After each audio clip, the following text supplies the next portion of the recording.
हमारे जो स्वास्थ्य मंत्री जी हैं बिहार सरकार के, उनसे हम लोग निवेदन करना चाहेंगे। माननीय स्वास्थ्य मंत्री जी और यहाँ हमारे स्वास्थ्य विभाग के भी बहुत सारे पदाधिकारी आए। यह आज का दिन दरभंगा जिला के लिए स्वास्थ्य के क्षेत्र में यह तारीख याद रखने वाला दिन है, इसलिए हम लोग आपको यह जरूर बताना तो बच गया।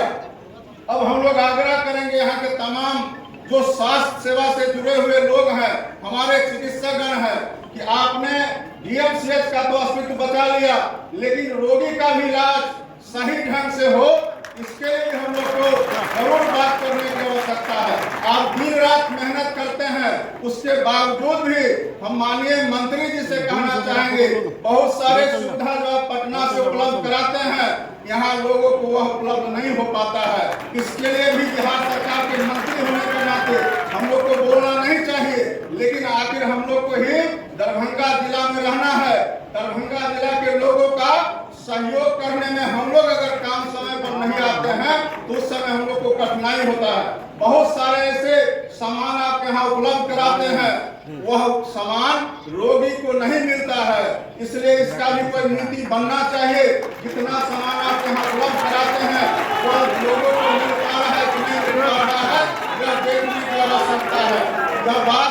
और दूसरा यह भी नीति बनना चाहिए माननीय मंत्री जी कि आखिर किस परिस्थिति में किसी मरीज को रेफर किया जाता है, इसका भी पूरा ब्यौरा होना चाहिए। बहुत सारे ऐसे मरीज को हम लोग जानते हैं और रोजाना देखते हैं कि जिसको यहाँ से पटना रेफर करने की जरूरत नहीं है, वैसे लोगों को भी यहाँ से रेफर कर दिया जाता है। इसलिए हम लोग आग्रह करेंगे, और सिर्फ दरभंगा मेडिकल कॉलेज अस्पताल का ही बात नहीं है, जो निजी अस्पताल चलाते हैं या निजी क्लिनिक चलाते हैं, वैसे लोग भी सीधा आईडीएमएस में रेफर करते हैं। हम लोग यह जानना चाहते हैं कि आखिर मरीजों को पीएमसीएच में क्यों नहीं रेफर किया जाता है।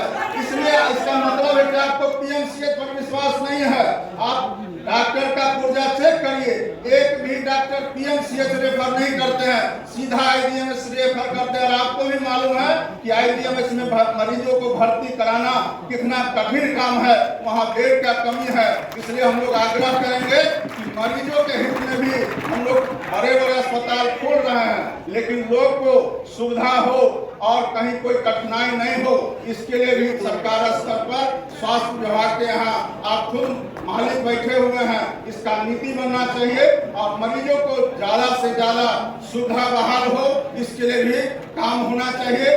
आज जो सुपर स्पेशलिटी अस्पताल बना है उसमें ओपीडी किसी तरह से चालू हो पाया है, इंडोर का भी व्यवस्था हो, मरीज भर्ती हो, जितने तरह का हमारे जो स्वास्थ्य विभाग के सचिव ने बताया, जो 8 तरह का यहाँ विभाग है, उस 8 तरह के विभाग में जो हमारे डीएमसीएच के डॉक्टर हैं, अंत में हम लोग यह कह सकते हैं कि रोगी का इलाज के लिए सब चलेगा, लेकिन उसका व्यवस्था अगर आप अलग से नहीं करते हैं और डीएमसीएच का व्यवस्था अलग नहीं होता है तो उतना लाभ हम लोग को नहीं मिल पाएगा। यहाँ के लोगों को जिस तरह से आपने इतना बड़ा चीज यहाँ देने का काम किया है, तो हम चाहेंगे कि यह व्यवस्था दोनों अस्पताल का अलग अलग हो, दोनों का प्रशासक अलग अलग हो, दोनों का देख रेख करने वाला अलग हो। और इतना बड़ा जब अस्पताल है तो कोई सक्षम आदमी को आप जरूर अधीक्षक बनाने का, प्रिंसिपल बनाने का काम करिएगा।